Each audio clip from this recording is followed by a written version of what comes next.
Ichi Aruna, President Walasab Manipuri Women's Maida Pagi Coordination Committee.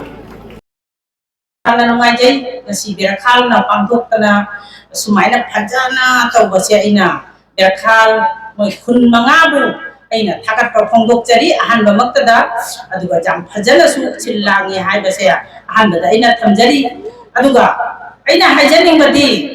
aikogi maira asikar main tawge na haibda all Assam Manipuri Women Maida Pagi Coordination Committee haibase maira pokpada mingthon oikiban Maira se hek pokok pada jaurak kiba ay sunupi amani hada se ay mayam na thamjari kanana kari oiki han bada all Assam seng da kari oiki kanana kari dauki karai da sengki adugi memory ay wanda loina leje mayam puna mak khangbi baja gani madugi wari do ay lijar roi o na khanging bamida ay wanda tana bamida ay lijage aduga maira pagi hagok ki basidi all Assam Manipuri Women Maida Pagi Coordination Committee haina hagok kibani habase wajasing amadi imai benching na awiroi haina aina asim khap mayamda ai nungsina ai thamjage habate kai da Maida Pagi pokpada isama jawbani na ngahaperaga mingthon ama onthok ngaharaga mingthon ama onthok aduga imai benching ko kangam na hanba hungang pudingi chatlaga cak launa tinba masih ay jam nungai jade kari no hai bada masih su ay khagi nupilan saya ay punna tau janing bani adubu mafam kudingda magi oi basu pamthok nari adubu nungai te Maida Pagi se hogor pada komiti ama khatang oina hogor ki bani kharani gi matungda Maida Pagi se ani thograkhi hujik mo machoi tarakhi ahalaman sing ajaching leader sing asai melinana ai chanupi melinana haiki baduni aduna yamna chumba wapamni ado aina haijaning badi ajaching amalaman singna masingka kari no haibado masingka khanthabiba chumra haibasi so ai mayamda thamjani aduga kogi imaidan singsu ajaching ahalaman sing yaudana khang ahai jaudana hekta chatpa ngambanati nubina lari ka haidana knowledge haidana kayam jamna haigani oja singi mateng yaurabadi yade haibasi su ai mayamda thamjage kari noina haibada imung ama panbaga coordination ama committee ma panbaga chap mane nipa nupi khut manadadi chatminna bajade haibase ima singna khap hey da bisa kau biroi da bani hai da se matam da ai masi masu ai mayam da thamjage kari gi no hai bada ai khogi ipa sing yaudраga ima ngakta pan ba ya ponte aduga ima ai pa ngakta pan ba su ya banate ani se khut samnaraga chatmin na bagi mathau tai hai da se ai mayam da thamjage aduga ai na hai janing badi asumaina nupilan si hek jaurak paga khungam da chatlaga leijariba mai gi phiren leijariba duda hek chatlaga coordination committee nataba ora Maida Pagi nataba asina changa ga imai benda kamau na ba mathong marang khang na ba masigumba mayam ama thon ga sia yamna nungai taba thamoi da sopngai oiba asimani haibase ai mayamda thamjani mairana soiraba naraba se ai khoi thamoida pali thamoi sida pali maira se hudaba oja sing ahalaman sing khangbiramani sagi coronation se pokpa matamda jawbi ba mi sing ni pa oro nupi oro sagi maduna sagi majet kairak pagi matamda thamoi ase loina songara mani haibase ai khattana tana puna maksu sokram mani haibase ai masi mayamda ai thamjani aduga amana ko imai ben singna khungam gi oirabasu ai khogi register lejai aduga akogi সংবিধাन lejai ai khogi su masi masu aina moina leite haina mayama ma prachar tabi loina committee ma leiradi loina leikham thokpani haibase imai ben na ne भाग ताबिउ हाइबसिसु आई मयामदा आई हाइजनिंगी करिनो हाइबदा अखोय central body मा लेजै अदुगा unit मयाम मा लेबसिनाने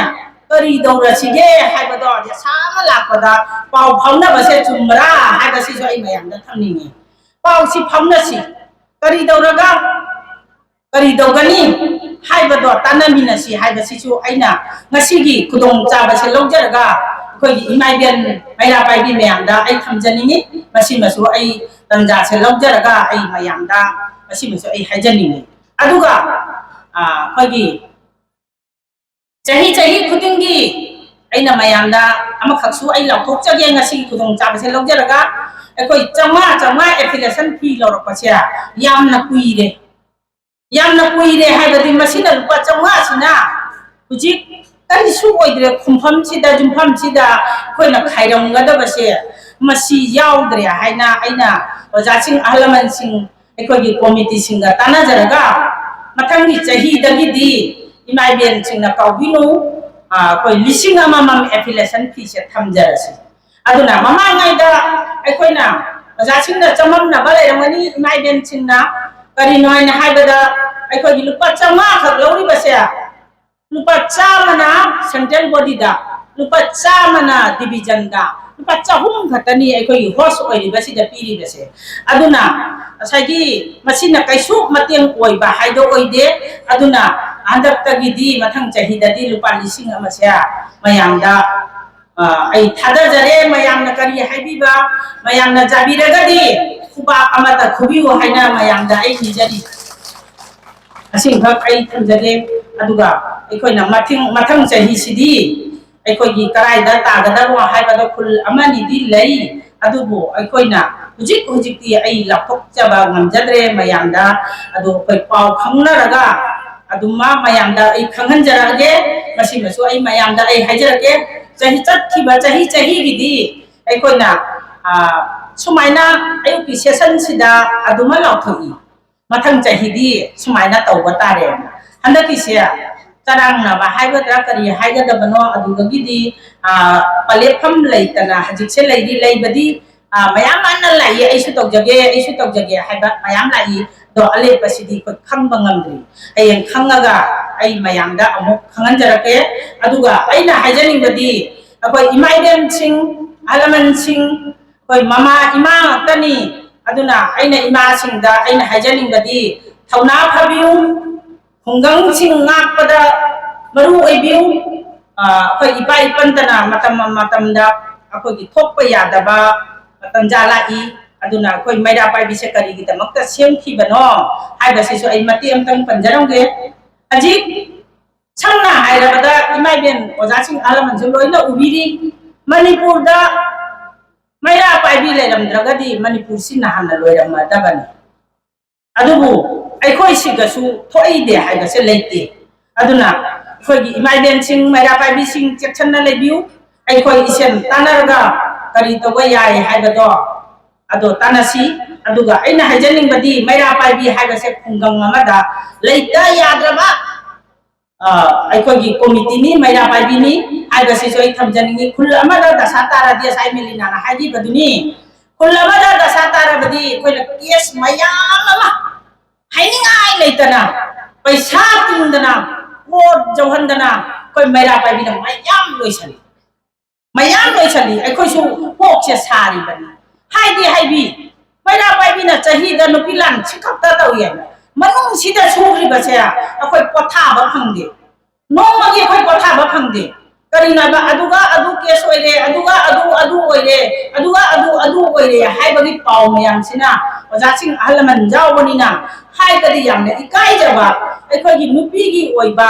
जि mobile थोरकपदगी करमाइन तौदे हाइबदा मचा लंघोगा चटपा मयाम अमा यावे मसिना नोमगी कांगदना केसे लाखबनी असिना mobile हाइबसी अफबा लंबिदा सिजन्ननबनी अदुबु फत्तबा लंबिदासु मयाम अमा सिजन्नदना असा हानदी ओइरमदे जामने इकाइरमी अदुबु हुजिकती फत्तबा लंबिदा चत्तना जामना इकाइनिंगाई ओइरबा थौदोक मयाम अमा इखोयगी इमासिंगना लैसाबी सेनाबदगी ꯄꯩꯁꯥꯕꯤ ꯁꯦꯟꯅꯕꯅ ꯈꯔꯕꯨ ꯐꯕꯅꯤ ꯏꯃꯥ ꯏꯕꯦꯟ ꯁꯦꯟꯅꯕꯅ ꯍꯦꯟꯅ ꯋꯥꯈ꯭ꯔꯦ ꯃꯧ ꯅꯍꯥ ꯁꯦꯟꯅꯕꯅ ꯍꯦꯟꯅ ꯋꯥꯈ꯭ꯔꯦ ꯑꯁꯤꯅꯤ ꯑꯩꯈꯣꯏꯒꯤ ꯏꯆꯥ ꯏꯃꯧ ꯃꯌꯥꯝꯁꯦ ꯃꯁꯤ ꯑꯩꯈꯣꯏꯒꯤ ꯈꯔ ꯃꯁꯤ ꯑꯩꯈꯣꯏꯒꯤ ꯑꯩꯈꯣꯏ ꯈꯨꯡꯒꯪꯁꯤꯡ ꯑꯗꯒꯤ ꯏꯆꯤꯟ ꯏꯅꯥꯎꯁꯤꯡꯅ ꯈꯔ ꯌꯦꯡꯁꯤꯟꯃꯤꯟꯅꯁꯤ ꯍꯥꯏꯕ ꯑꯁꯤꯃꯁꯨ ꯑꯩ ꯃꯇꯦꯡ ꯊꯝꯖꯔꯝꯒꯦ ꯑꯩꯒꯤ ꯍꯣꯔꯦꯟ ꯋꯥ ꯉꯥꯡꯕꯗꯗꯤ ꯀꯅꯥꯁꯨ ꯇꯥꯕꯤꯅꯕ ꯂꯩꯇꯦ ꯑꯗꯨꯒ ꯑꯩꯅ ꯍꯥꯏꯖꯅꯤꯡꯕꯗꯤ ꯑꯃꯈꯛꯇ ꯍꯥꯏꯔꯝꯒꯦ ꯂꯣꯏꯁꯤꯟꯖꯔꯒꯦ ꯃꯇꯝꯁꯤ ꯌꯥꯝꯅ ꯀꯩꯅꯣ ꯇꯧꯕꯅꯤꯅ ꯑꯗꯨꯒ ꯑꯩꯈꯣꯏꯒꯤ ꯑꯣꯏꯕ ꯃꯦꯖꯣꯔꯤꯇꯤ ꯂꯤꯛꯊꯔꯛꯄꯁꯦ ꯃꯁꯤꯒꯤ ꯃꯔꯝꯗꯁꯨ ꯑꯩꯅ ꯃꯇꯦꯛ ꯑꯃꯇꯪ ꯍꯥꯏꯖꯒꯦ ꯍꯥꯏꯕꯗꯤ ꯑꯩꯈꯣꯏꯁꯤ ꯈꯔ ꯂꯤꯛꯄ ꯃꯤꯁꯤꯡꯁꯤꯗ ꯑꯉꯥꯡꯁꯦ ꯑꯃꯒ ꯑꯅꯤꯒꯗꯩ ꯍꯦꯟꯅ ꯂꯩꯇꯕꯅꯤꯅ ꯑꯩꯈꯣꯏꯒꯤ ꯃꯦꯖꯣꯔꯤꯇꯤꯁꯦ ꯌꯥꯝꯅ ꯂꯤꯛꯊꯗꯅ ꯈꯔ ꯂꯩꯔꯒ ꯃꯥꯡꯈꯤꯕꯒ ꯌꯥꯎ ꯍꯥꯏꯕꯁꯦ ꯑꯩ ꯌꯥꯝꯅ ꯑꯀꯤꯕ ꯑꯣꯏꯔꯦ ꯍꯥꯏꯕꯁꯦ ꯃꯌꯥꯝꯗ ꯊꯝꯖꯅꯤꯡꯉꯤ ꯑꯗꯨꯒ ꯂꯥꯛꯄꯤꯔꯤꯕꯁꯤꯗꯤ ꯑꯍꯜ ꯂꯃꯟ ꯏꯃꯥ ꯏꯕꯦꯟ ꯉꯥꯛꯇꯅꯤ ꯑꯗꯨꯅ ꯌꯨꯝꯗ ꯆꯠꯂꯒ ꯑꯩꯒꯤ ꯏꯆꯥ ꯂꯩꯔꯤ ꯏꯃꯧ ꯂꯩꯔꯤ ꯑꯗꯨꯏꯗꯨꯒ ꯏꯀꯥꯏ ꯍꯪꯒꯣꯏꯗꯅ ꯍꯥꯏꯔꯒ ꯃꯤꯁꯤꯡꯁꯦ ꯈꯔ ꯍꯦꯟꯒꯠꯅꯕ ꯇꯧꯔꯁꯤ ꯍꯥꯏꯕ ꯋꯥꯐꯝꯁꯤꯃꯁꯨ ꯑꯩ ꯉꯁꯤꯒꯤ ꯃꯤꯐꯝ ꯑꯁꯤꯗ ꯍꯥꯏꯍꯧꯗ꯭ꯔꯒꯗꯤ ꯃꯇꯝ ꯂꯩꯖꯗꯦ ꯑꯗꯨꯅ ꯑꯁꯤꯃꯁꯨ ꯑꯩ ꯃꯌꯥꯝꯗ ꯐꯣꯡꯗꯣꯛꯆꯔꯝꯒꯦ ꯉꯁꯤꯒꯤ ꯑꯩꯈꯣꯏꯒꯤ ꯁꯤꯜꯆꯔ ꯗꯤꯕꯤꯖꯟꯅ ꯄꯥꯡꯊꯣꯛꯏꯕ ꯃꯤꯐꯝ ꯑꯁꯤꯗ ꯄꯨꯝꯅꯃꯛꯅ ꯃꯇꯦꯡ ꯄꯥꯡꯕꯤꯗꯨꯅ ꯂꯥꯛꯄꯤꯕꯒꯤꯗꯃꯛꯇꯁꯨ ꯑꯩꯅ ꯊꯥꯒꯠꯄ ꯐꯣꯡꯗꯣꯛꯆꯔꯒ ꯃꯩꯔꯥꯄꯥꯏꯕꯤ ꯁꯤꯜꯆꯔ ꯗꯤꯕꯤꯖꯟꯕꯨ ꯐꯖꯅ ꯑꯁꯤꯗꯩ ꯍꯦꯟꯅ ꯃꯇꯨꯡ ꯑꯃꯨꯛ ꯑꯩꯈꯣꯏ ꯅꯨꯄꯤ ꯂꯥꯟꯁꯦ ꯄꯥꯡꯊꯣꯛꯅꯕꯒꯤ ꯃꯥꯏ ꯄꯥꯛꯄ ꯑꯣꯏꯕꯤꯌꯨ ꯍꯥꯏꯕ ꯋꯥꯍꯩ ꯈꯔꯁꯤ ꯊꯝꯖꯔꯒ ꯑꯩꯒꯤ ꯋꯥꯍꯩꯁꯤ ꯃꯇꯥꯡ ꯑꯁꯤꯗ ꯇꯦꯟꯁꯤꯟꯖꯔꯤ